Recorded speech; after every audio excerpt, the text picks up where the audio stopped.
पुन्हा एकदा आपलं गणेश शिरसाट या YouTube चॅनलमध्ये सर्वांचं स्वागत आहे. आपण पाहत आहोत एक महत्त्वाचा विषय आरक्षण, आणि त्यामध्ये पहिला महत्त्वाचा विषय मराठा रिझर्वेशन. आपण गेल्या काही एपिसोडमध्ये, गेल्या काही पार्ट्समध्ये, दोन्ही पार्ट्समध्ये आरक्षणाचा बेसिक कन्सेप्ट समजून घेतला. आपण इंदिरा साहनीची केसही मागच्या लेक्चरमध्ये आपण पाहिली, पार्टमध्ये पाहिली. त्या बॅकग्राऊंडवर आपण समजून घेण्याचा प्रयत्न करूया की मराठा आरक्षणाचा इश्यू एक्झॅक्टली काय आहे. मराठा समाजाला जे आरक्षण पर्टिक्युलरली मागणी आहे ते संविधानाच्या अनुच्छेद 15(4) आणि 16(4) म्हणजे सामाजिक आणि शैक्षणिक मागासवर्गीय या क्लॉज खाली आहे. आणि मग एखादा समाज सामाजिक आणि शैक्षणिक मागासवर्गीय आहे की नाही हे तपासून जर पाहायचं असेल तर त्याच्याकरता आयोग लागतो, आणि आयोग सगळ्यात महत्त्वाची भूमिका बजावतो. तुम्हाला मी मागच्या पार्टमध्ये सांगितलं होतं की पहिल्या घटना दुरुस्तीने 1951 साली संविधानाच्या अनुच्छेद 15(4) मध्ये सामाजिक आणि शैक्षणिक मागासवर्गीय हा शब्द ऍड करण्यात आला. तो आर्टिकल क्लॉज ऍड करण्यात आला, 15(4) ऍड करण्यात.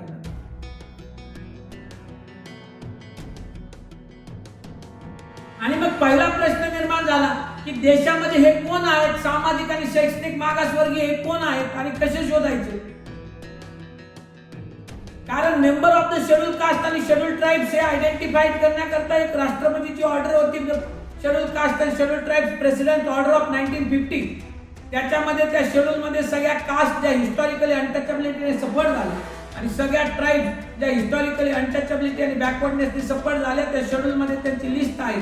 त्या शेड्यूल मध्ये असलेल्या कास्ट म्हणजे शेड्यूल कास्ट, ट्राइब्स मध्ये शेड्यूल मध्ये असलेल्या ट्राइब्स म्हणजे schedule tribe. Schedule caste and schedule tribe they are not a single caste, it is a group of caste, it is not a single tribe, it is a group of tribes. पण त्या व्यतिरिक्त मग सामाजिक आणि शैक्षणिक मागासवर्गीय कोण, आणि हे शोधण्याकरता 1955 च्या दरम्यान पहिल्यांदा केंद्र सरकारने एक कमिशन बसवलं, first national commission on backward classes, popularly known as a Kaka Kalelkar commission. काका कालेकर कमिशन देशामध्ये सर्व राज्यांमध्ये कोण सामाजिक आणि शैक्षणिक मागासवर्गीय आहे हे तपासत होतं, शोध घेत होतं, पुरावे घेत होतं.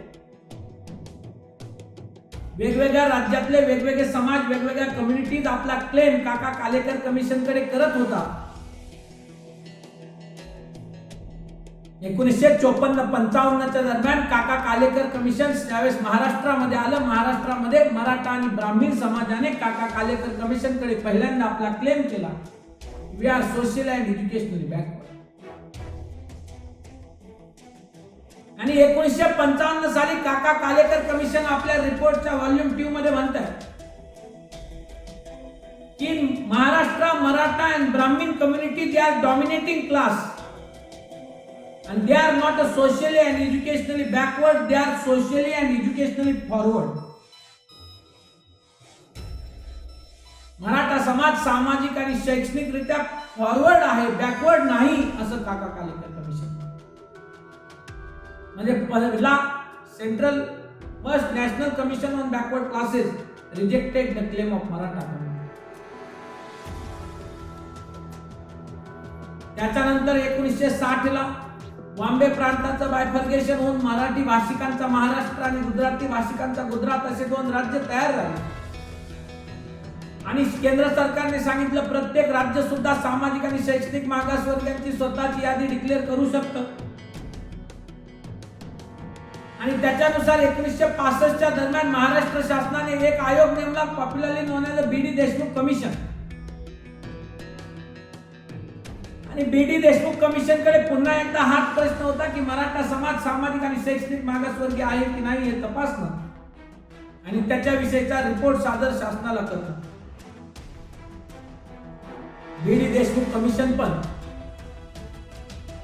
65 च्या दरम्यान आपल्या रिपोर्ट मध्ये म्हणतंय की Maratha community is a social and educationally forward and not the backward. काय पुढे गेला, काय पुढे गेला 80च्या दशकामध्ये मंडल कमिशन. मंडल कमिशन पुन्हा एकदा कोण सामाजिक आणि शैक्षणिक मागासवर्गीय आहेत याचा शोध घेत होते. मंडल कमिशननी वेगवेगळे क्रायटेरिया लावले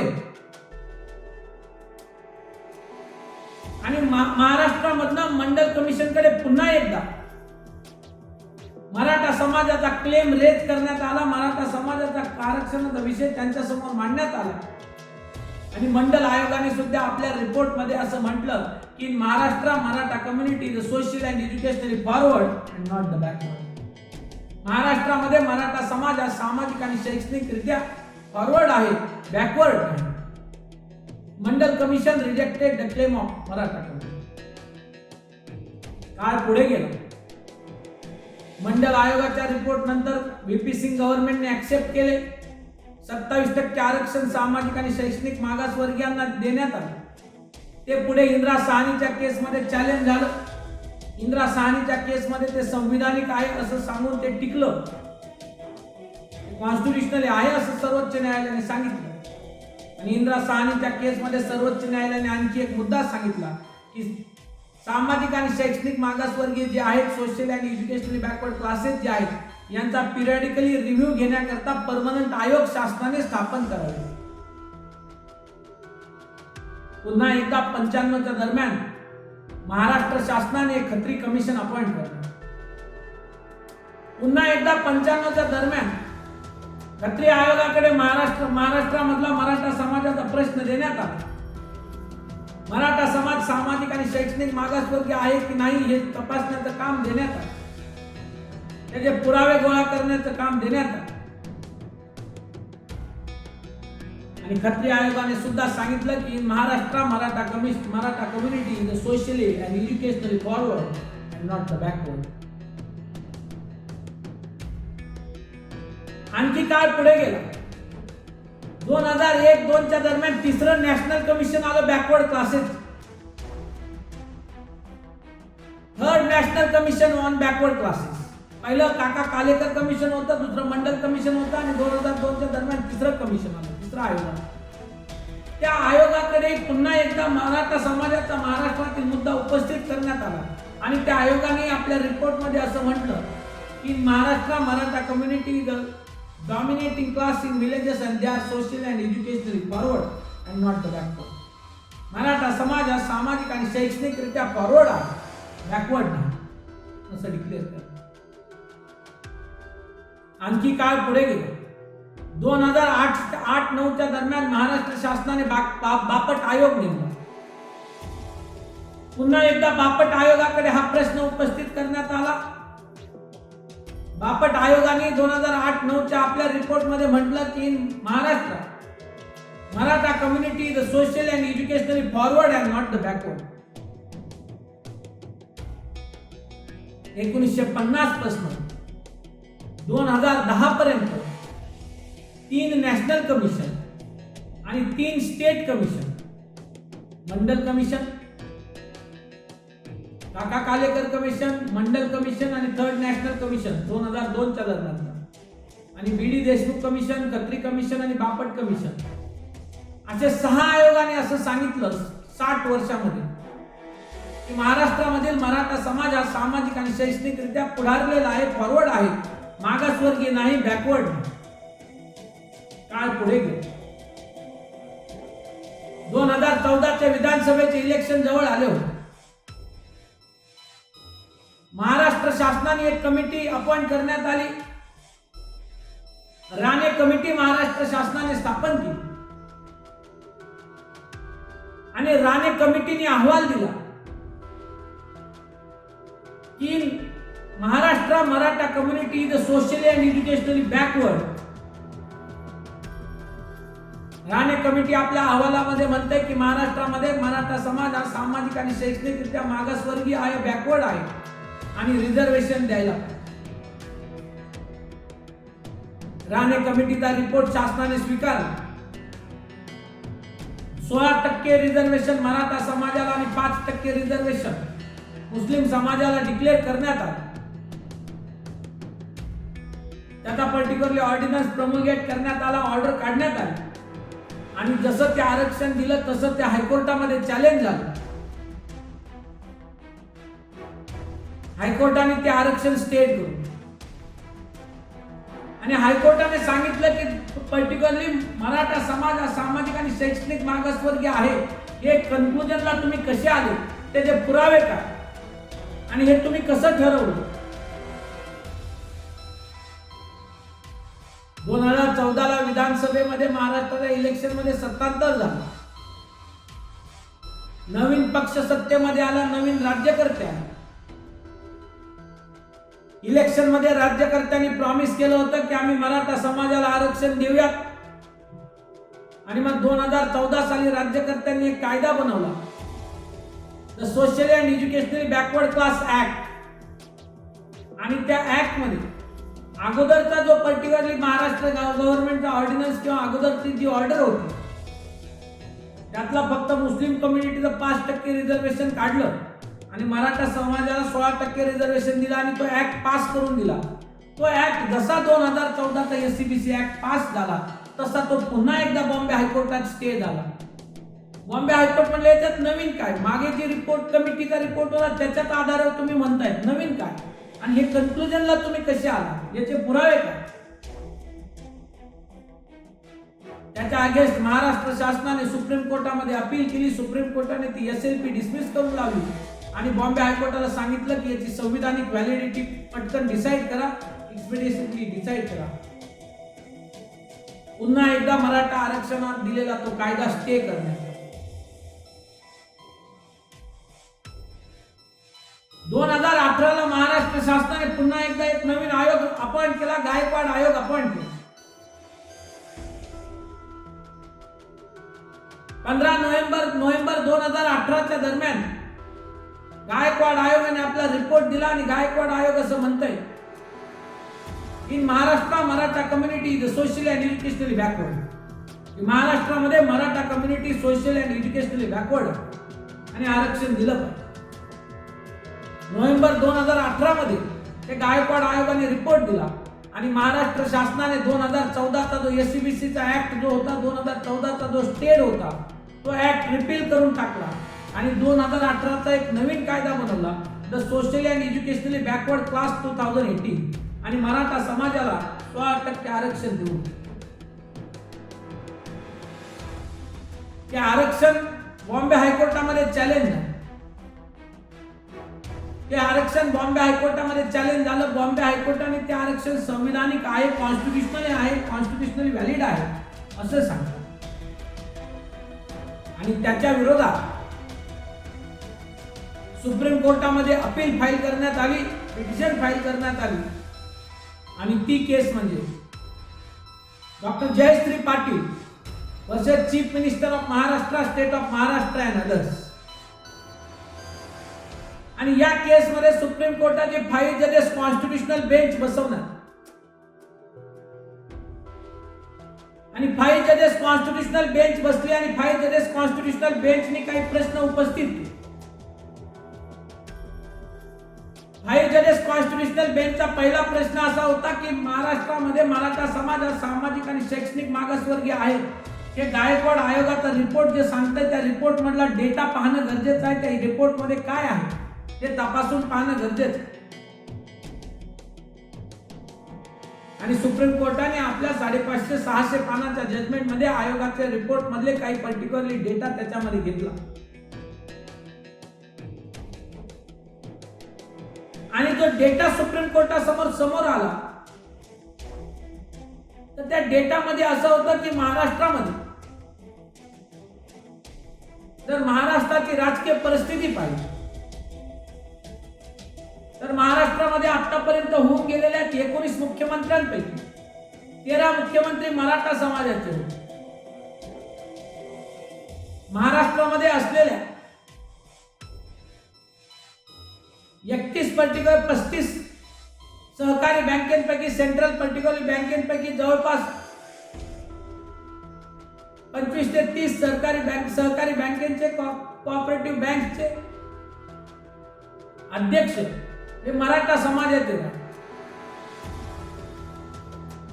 राज्यामध्ये असलेल्या जवळपास 27 मेडिकल कॉलेज पैकी 19 मेडिकल कॉलेज अप्रॉक्सिमेटली मराठा समाजाच्या मेंबर्सनी इस्टॅब्लिश केले किंवा त्याचे ते अध्यक्ष आहेत.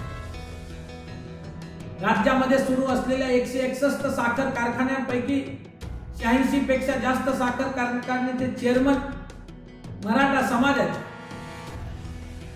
आणि हा डेटा सुप्रीम कोर्टासमोर आल्यानंतर सुप्रीम कोर्टाचा पहिला प्रश्न होता की मग या सगळ्या डेटाच्या आधारे असं कसं म्हणायचं की मराठा समाज हा सामाजिकरित्या मागासवर्गीय आहे. त्याला गव्हर्नमेंटचं असं म्हणणं होतं की एक आर्ग्युमेंट त्याच्यामध्ये असं होतं की ही जे हा जो डेटा आला मेंबर्स ऑफ द पार्लमेंट, आमदार, खासदार, अध्यक्ष, तर ही मंडळी सुधारलेली आहे, पण जवळपास 80% मराठा समाज हा गरीब आहे.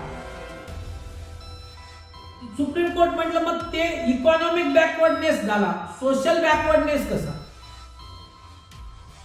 आणि सुप्रीम कोर्टाचं असं म्हणणं होतं की सुप्रीम कोर्ट म्हटलं सामाजिक मागासवर्गीयपणा किंवा सोशल बॅकवर्डनेस म्हणजे काय?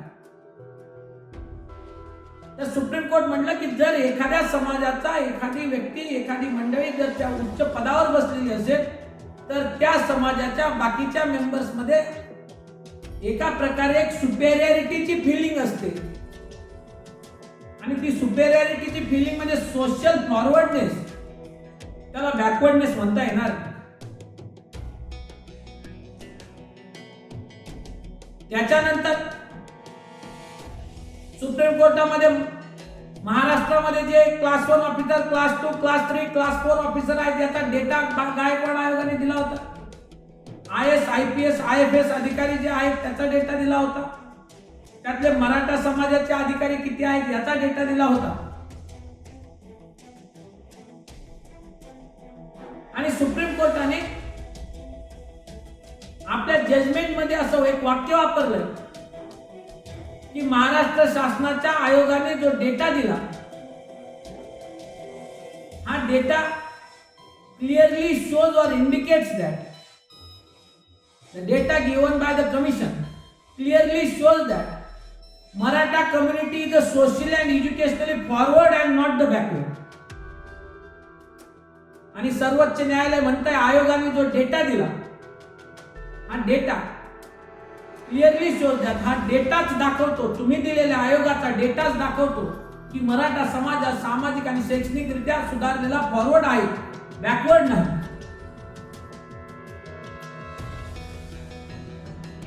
डेटा शासनाने दिला होता, आयोगाने दिला होता.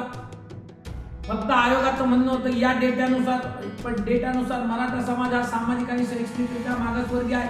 सुप्रीम कोर्ट म्हणतं या डेटानुसारच ते फॉरवर्ड आहे.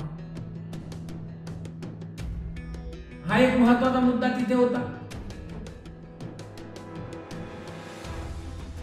त्याच्यानंतर आणखी एक आरक्षणामध्ये एक सगळ्यात महत्वाचा मुद्दा असा असतो की ज्या समाजाचा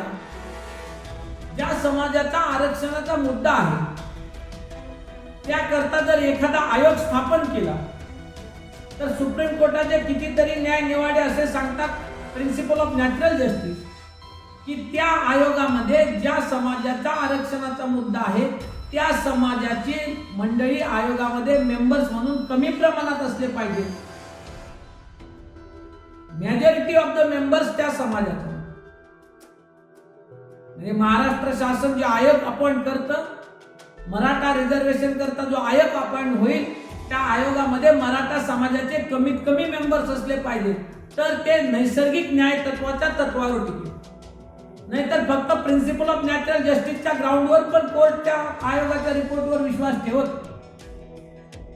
गायकवाड आयोगाचं जर कंपोजिशन पाहिलं तर कुठेतरी प्रिन्सिपल ऑफ नॅचरल जस्टिसचं पण व्हायलेशन होतंय असं कोर्टाचं निदर्शनास आलं.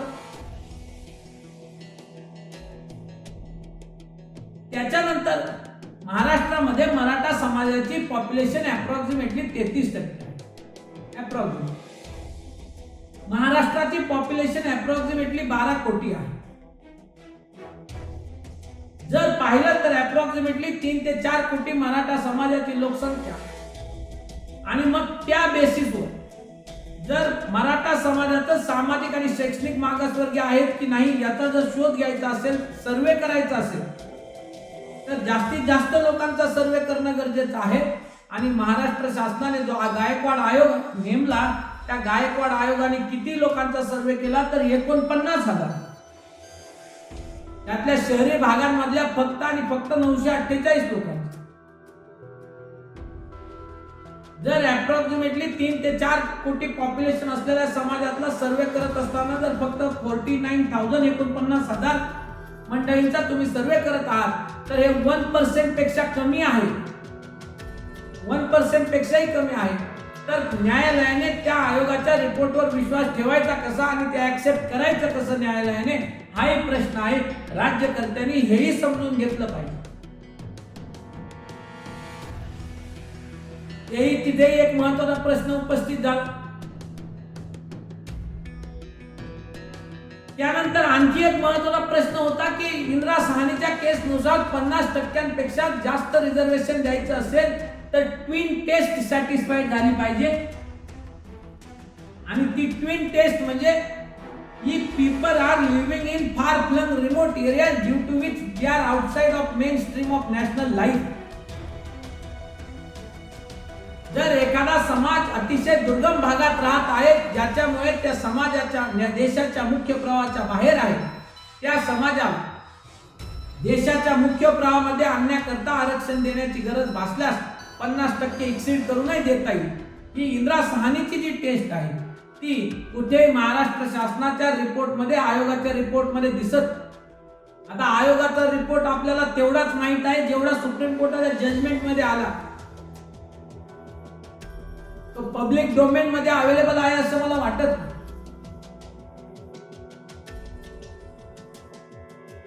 आणि सुप्रीम कोर्ट म्हटलं की 50% पेक्षा जास्त जे आरक्षण देऊन एक्सीड होण्याकरता जी टेस्ट फुलफिल करणं गरजेचे आहे, त्या टेस्ट विषयी तुमचा आयोग काही बोलत नाही.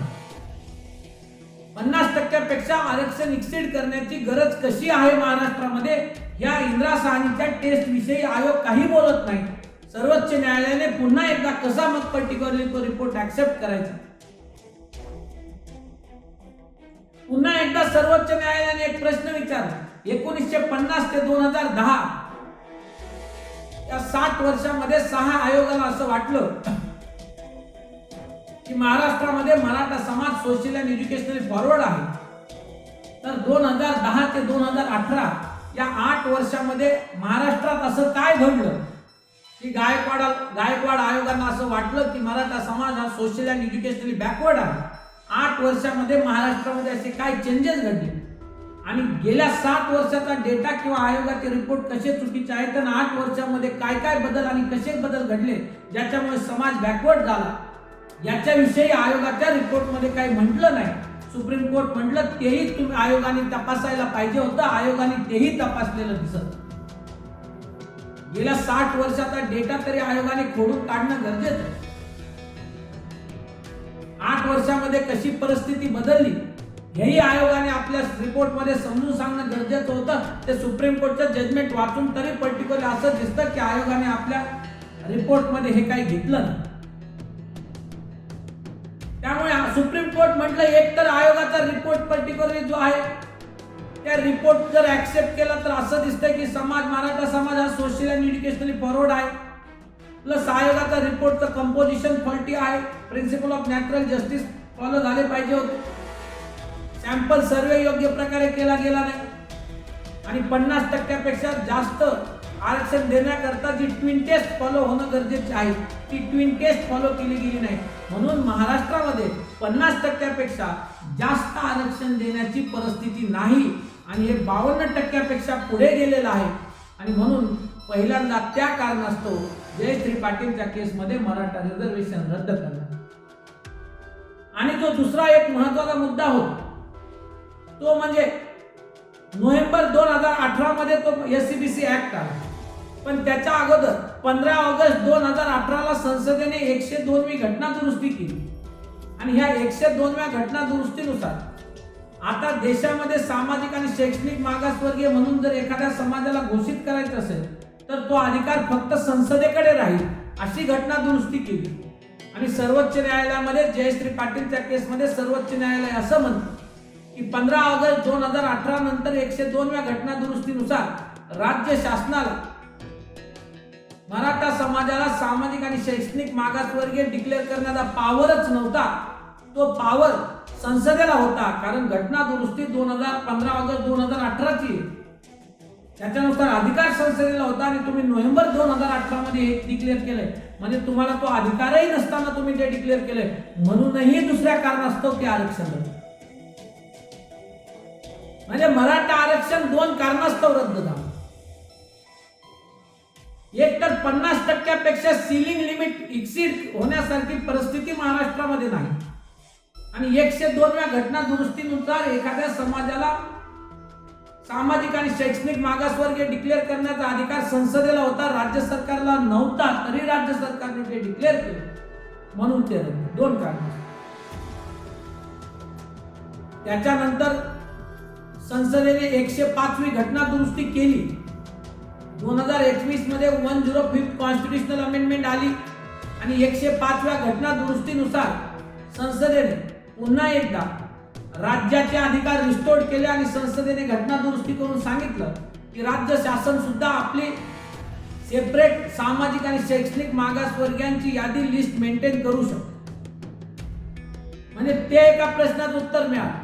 पण आजही मराठा समाजाला जर आरक्षण द्यायचं असेल तर आजही एक प्रश्न शिल्लक राहतो की 52% आपलं एक्झिस्टिंग रिझर्वेशन आहे ते एक्सीड करून जर पुढे 16% आरक्षण द्यायचं असेल तर ते 68% जाईल, आणि ते 50% एक्सीड होत असेल तर इंदिरा साहनीची जी ट्विन टेस्ट आहे ती फॉलो करणं गरजेचे आहे, आणि ती फॉलो कशी होईल हे राज्यकर्त्यांनी पाहिलं.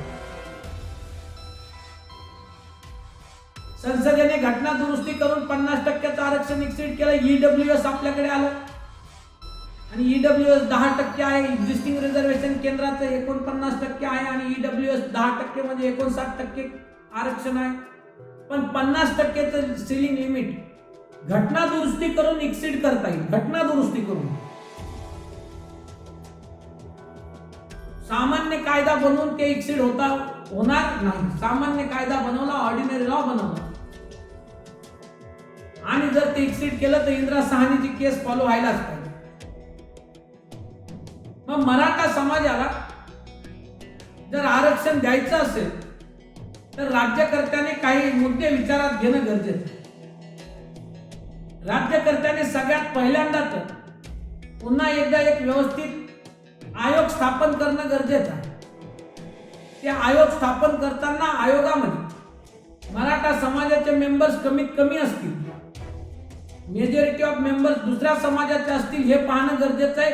म्हणजे प्रिन्सिपल ऑफ नॅचरल जस्टिस आणि सर्वोच्च न्यायालयाच्या टेस्ट मध्ये, त्या नॅचरल जस्टिसच्या टेस्ट मध्ये ते टिकतं. दुसऱ्यांदा त्या आयोगाने 1950 ते 1960 मध्ये जे 6 रिपोर्ट आहेत त्याच्यातले लूपहोल शोधून महाराष्ट्रामधल्या बदलत्या परिस्थितीचा अभ्यास करून हिस्टॉरिकली पुरावे गोळा करून हिस्टॉरिकली मराठा समाज कसा सामाजिक आणि शैक्षणिक मागासवर्गीय आहे याचे पुरावे गोळा करणं गरजेचं आहे. पहिल्यांदा तर मराठा समाज हा सामाजिक आणि शैक्षणिक मागासवर्गीयांच्या व्याख्येमध्ये आयोग स्थापन करून व्यवस्थित पुरावे गोळा करून बसवणं गरजेचं आहे.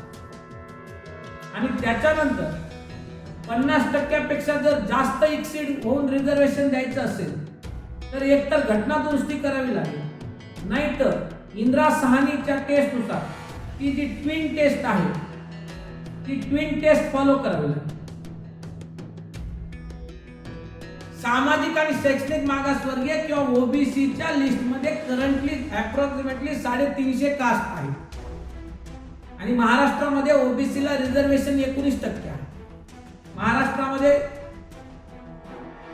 12% रिझर्वेशन, अप्रॉक्सिमेटली 15% आणि 60% शेड्यूल कास्ट आणि शेड्यूल ट्राईब, 19% ओबीसी, DTA ला 3.5% आहे, NTB ला 3.5% आहे, NTB ला 3%, NTC ला 3.5%, NTD ला 2%, SBC ला 2%, असं करत करत महाराष्ट्रात 52% आरक्षण ऑलरेडी आहे. महाराष्ट्रामध्ये NTB, NTC आणि NTD हे सेपरेट कॅटेगरी काउंट होतात. या कॅटेगरी केंद्रामध्ये ओबीसीच्या लिस्टमध्ये जातात आणि मग बाकीच्या जे आहेत बाकीच्या सगळ्या कास्ट ओबीसी मध्ये काउंट होतात, ज्यांना 19% आरक्षण महाराष्ट्राचं आहे आणि केंद्रात सगळ्या ओबीसींना 27% आरक्षण.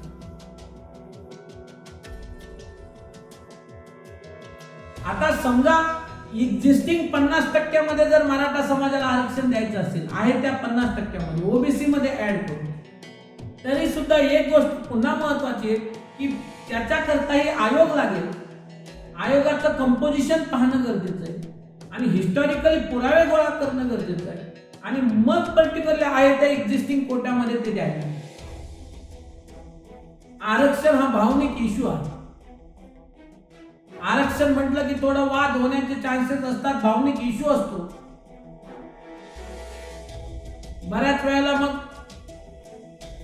काही वेळा थोडे राजकीय वाद पण होतात, पण संविधानाच्या दृष्टीमध्ये संविधानाच्या नजरेतनं संविधानिकरित्या आरक्षण देणं आणि संविधानाने जे अपेक्षित आहे ती अपलिफ्टमेंट होणं ही काळाची गरज आहे.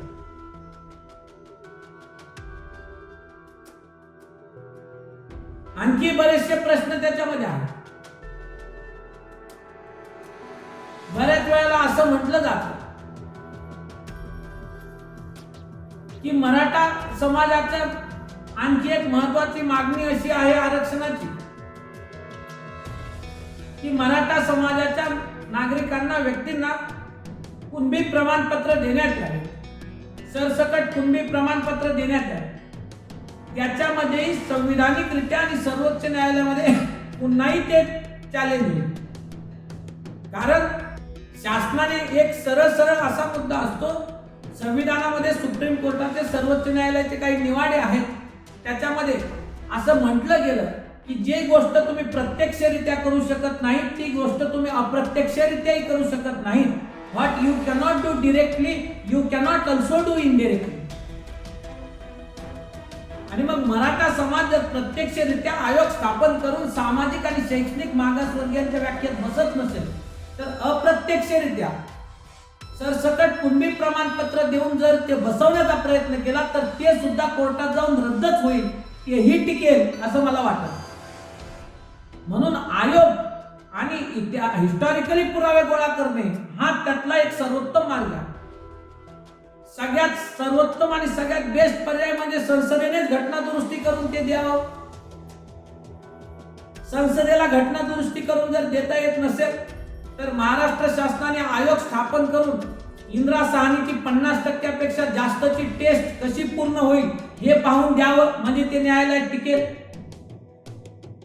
तेही 50% पेक्षाची जास्तची टेस्ट म्हणजे 50% पेक्षा जास्त आरक्षण देण्याकरता जी जिओग्राफिकल आणि सोशल टेस्ट आहे त्याच्याकरता असं दाखवावं लागेल की मराठा समाज हा महाराष्ट्रातील अतिशय दुर्गम भागात राहत आहे आणि त्याच्यामुळे ते देशाच्या मुख्य प्रवाहाच्या बाहेर आहे आणि त्यांना देशाच्या मुख्य प्रवाहामध्ये आणण्याकरता हे आरक्षण जास्तीच आम्ही देत आहोत. तर हे सिद्ध करणं थोडं अवघड जाईल असं मला वाटतं, कारण जो डेटा 2018 साली आयोगाने दिला तर त्या डेटामध्ये तर असं कुठे दिसत नाही. मग आहे त्या 50% मध्ये जर द्यायचं असेल तर मात्र आयोग आणि पुरावे आणि मराठा समाज कसा सामाजिक आणि शैक्षणिक मागासवर्गीय आहे हे दाखवणं गरजेचं. राज्यकर्त्याने बऱ्याच वेळा आरक्षण हा भावनिक मुद्दा आहे, पण आरक्षण हा विद्यार्थ्याशी निगडीत मुद्दा आहे. आरक्षण हे शैक्षणिक संस्थेमध्ये आणि सरकारी नोकऱ्यांमध्ये असतं आणि त्या दोन्हीशी निगडीत विद्यार्थी आहे. इलेक्शनच्या तोंडावर राज्यकर्ते आरक्षण देतात, योग्य प्रकारे पुरावे गोळा करत नाहीत, योग्य प्रकारे आयोगाची स्थापना करत नाहीत आणि आरक्षण जाहीर करून टाकतात. ते इलेक्शन निघून जातं आणि त्याच्यानंतर इलेक्शन झालं की पुन्हा ते आरक्षण रद्द होतं. 2014ला इलेक्शनच्या तोंडावर आरक्षण देण्यात आलं, इलेक्शन त्याच्यामध्ये निघून गेलं, ते आरक्षण रद्द झालं. 2019च्या विधानसभेच्या अगोदरही इलेक्शनच्या तोंडावर 2018ला आरक्षण देण्यात आलं, 19ची विधानसभा निघून गेली, त्याच्यानंतर सुप्रीम कोर्टाने ते रद्द केलं आणि आता 2024च्या विधानसभेच्या इलेक्शनच्या अगोदर पुन्हा एकदा आरक्षणाचा मुद्दा तापला। आजही पुन्हा एकदा राज्यकर्ते आरक्षण देऊ शकतात, पण पुन्हा इलेक्शन झाल्यानंतर जर याच गोष्टी घेऊन तुम्ही गेलात, हेच पुरावे घेऊन गेलात, तर ते पुन्हाही कोर्टामध्ये टिकणार नाही आणि ते रद्द होईल। आणि या सगळ्या प्रोसेसमध्ये सर्वसामान्य मराठा समाजाचा विद्यार्थी होरपळला जात आहे, याची जाणीव राज्यकर्त्यांनी ठेवली पाहिजे। 2018च्या आरक्षणानुसार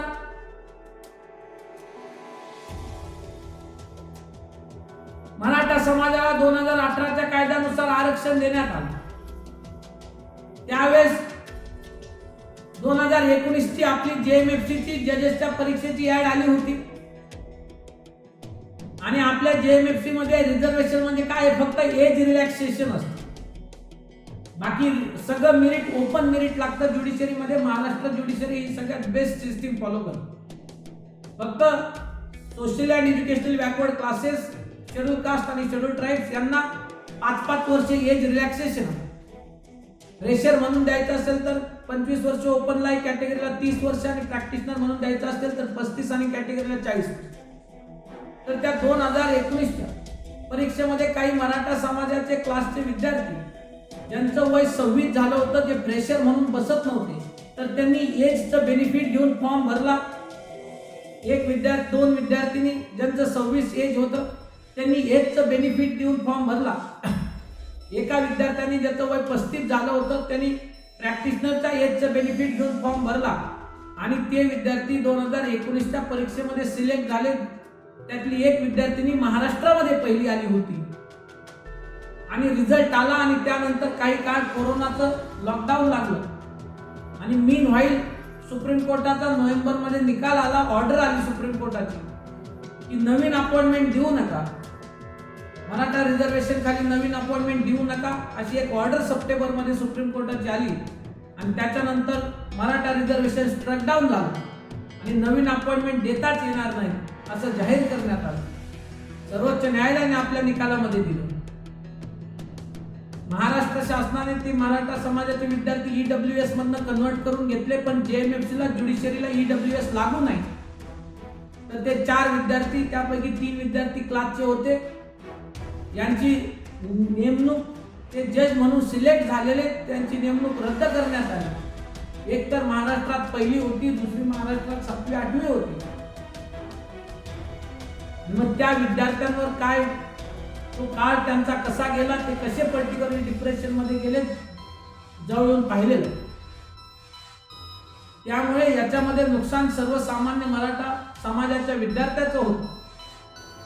तर राज्यकर्त्यांनी थोडा वेळ लागला तरी चालेल, पण सगळ्या राज्यकर्त्यांनी एकत्र येऊन अशा प्रकारे आरक्षण मराठा समाजाला देणं गरजेचं आहे की ते पुढे जाऊन सर्वोच्च न्यायालयामध्ये, उच्च न्यायालयामध्ये आणि सर्वोच्च न्यायालयामध्ये टिकेल आणि पुन्हा कोणताही मराठा समाजाचा सर्वसामान्य विद्यार्थी याच्याने सफर होणार नाही याची काळजी घ्या। नाहीतर 2014 आणि 19ला जे झालं ते पुन्हा 2024ला होऊ नये अशीच अपेक्षा।